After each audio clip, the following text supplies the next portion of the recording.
तो चलिए बिना किसी देरी के आज की इस विश्लेषण की शुरुआत करते हैं। आज हम जिस गाथा पे चर्चा करने वाले हैं ना, वो सिर्फ कोई आम कहानी नहीं है। ये साहस, बलिदान और एक ऐसे संघर्ष का प्रतीक है जिसे सुनकर रोंगटे खड़े हो जाते हैं।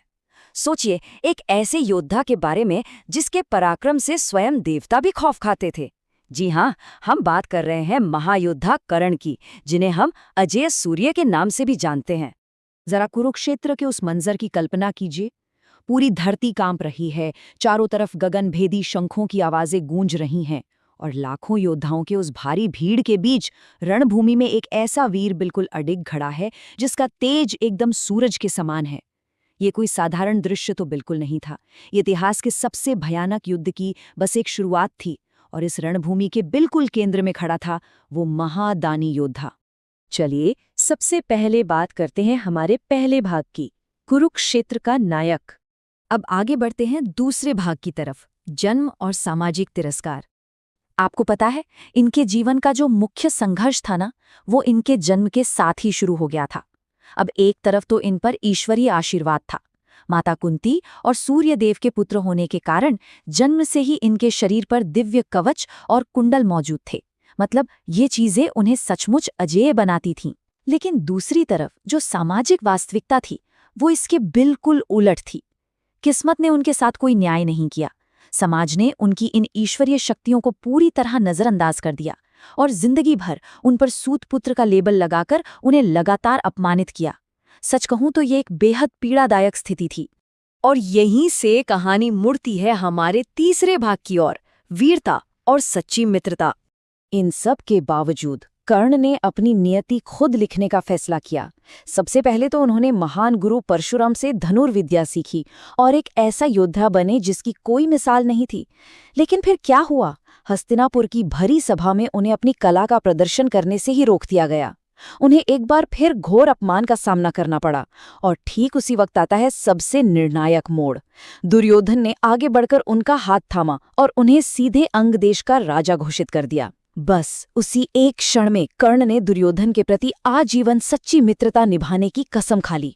और फिर जब महाभारत का वो महायुद्ध शुरू हुआ, तो कर्ण कौरवों की तरफ से मैदान में उतरे। उनकी युद्ध कला किसी विनाशकारी तूफान से कम थोड़ी थी। उनके बाण बिल्कुल बिजली की रफ्तार से चलते थे। जहां से भी उनका रथ गुजरता, दुश्मनों की सेना में एक खौफ की लहर दौड़ जाती थी। यहाँ तक कि महान धनुर्धर अर्जुन भी उनके इस रौद्र रूप को देखकर भयभीत होने लगे थे। वो सच में रणभूमि के सबसे शक्तिशाली बल बन चुके थे। अब आते हैं इस गाथा के सबसे अहम हिस्से पर, भाग 4, सर्वोच्च बलिदान।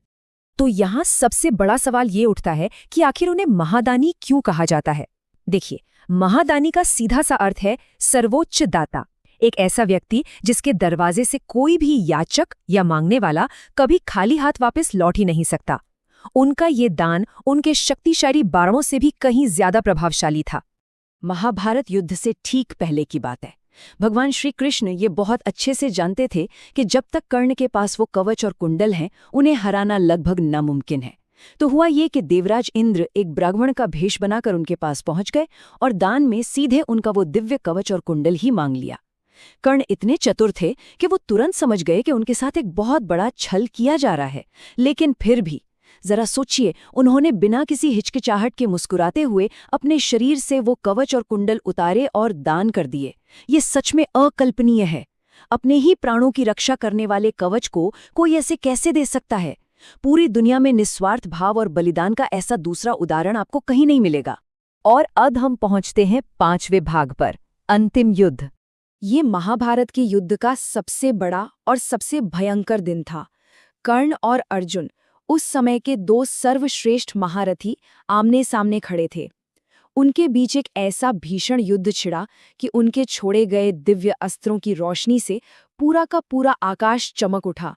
ये टकराव इतना विशाल और भयानक था कि ऐसा कहा जाता है कि स्वयं देवता भी स्वर्ग से इस अद्भुत दृश्य को देखने के लिए विवश हो गए थे। दोनों में से कोई भी 1 इंच पीछे हटने को तैयार नहीं था। लेकिन तभी नियति ने अपना क्रूर खेल खेला। उस अजेय महायोद्धा के रथ का पहिया अचानक कुरुक्षेत्र की गीली मिट्टी में बुरी तरह धंस गया।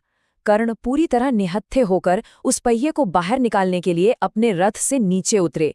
उन्होंने युद्ध के नियमों का हवाला दिया और अर्जुन से बस कुछ देर के लिए युद्ध रोकने का आग्रह किया। ये शायद उस महान वीर के जीवन का सबसे असहायक क्षण था, जब सारी परिस्थितियां अचानक से उनके खिलाफ खड़ी हो गई थीं। और ठीक उसी पल जब कर्ण ने धर्म और नियमों की बात की, तब भगवान श्री कृष्ण ने एक ऐसा कठोर और विचलित कर देने वाला प्रश्न पूछा जिसने सब कुछ बदल दिया। उन्होंने कहा, अभिमन्यु के समय धर्म कहाँ था? इस सिर्फ एक वाक्य ने कुरुक्षेत्र की हवा को एकदम भारी कर दिया। ये वो पल था जब पुराने कर्मों का हिसाब हो रहा था।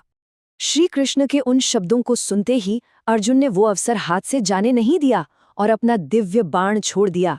वो बाण सीधे अपने लक्ष्य पर जाकर लगा और महायोद्धा कर्ण उस कुरुक्षेत्र की धरती पर गिर पड़े। उसी क्षण में पूरे कुरुक्षेत्र में एक गहरा, सुन्न कर देने वाला सन्नाटा छा गया, क्योंकि उस दिन उस मिट्टी पर केवल एक शरीर नहीं गिरा था, बल्कि दान, सच्ची मित्रता और एक अद्वितीय वीरता का सूर्य हमेशा हमेशा के लिए अस्त हो गया था। चलिए, अब बात करते हैं हमारे आखिरी भाग की, महायोद्धा कर्ण की विरासत। तो इस पूरी कहानी का सबसे अहम बिंदु ये है कि महायोद्धा कर्ण का जीवन हमें क्या सिखाता है। वो हमें बताते हैं कि किसी भी इंसान की जो असली पहचान है ना, वो उसके जन्म या उसकी जाति से नहीं होती, बल्कि उसके कर्म और उसके त्याग से होती है। आपके जन्म की परिस्थितियां आपका वास्तविक मूल्य कभी तय नहीं कर सकती। समाज चाहे आप पर कितनी भी लेबल क्यों ना लगा दे, लेकिन अंत में जीत हमेशा इंसान की योग्यता और उसके कर्मों की ही होती है। और अब इस विश्लेषण के बिल्कुल अंत में ये महागाथा हमारे सामने एक बहुत ही गहरा सवाल छोड़ जाती है। देखिए, कर्ण के समय में तो समाज ने जन्म को कर्म से ऊपर रखा था, लेकिन क्या आज का हमारा समाज वाकई बदल गया है? क्या आज का समाज वास्तव में एक इंसान की उत्पत्ति, उसके परिवार या बैकग्राउंड से ज्यादा उसके कर्मों और उसकी काबिलियत को अहमियत देता है? ये एक ऐसा सवाल है जिस पर हम सबको गहराई से सोचने की जरूरत है। आज की इस चर्चा में हमारे साथ जुड़ने के लिए आपका बहुत बहुत धन्यवाद।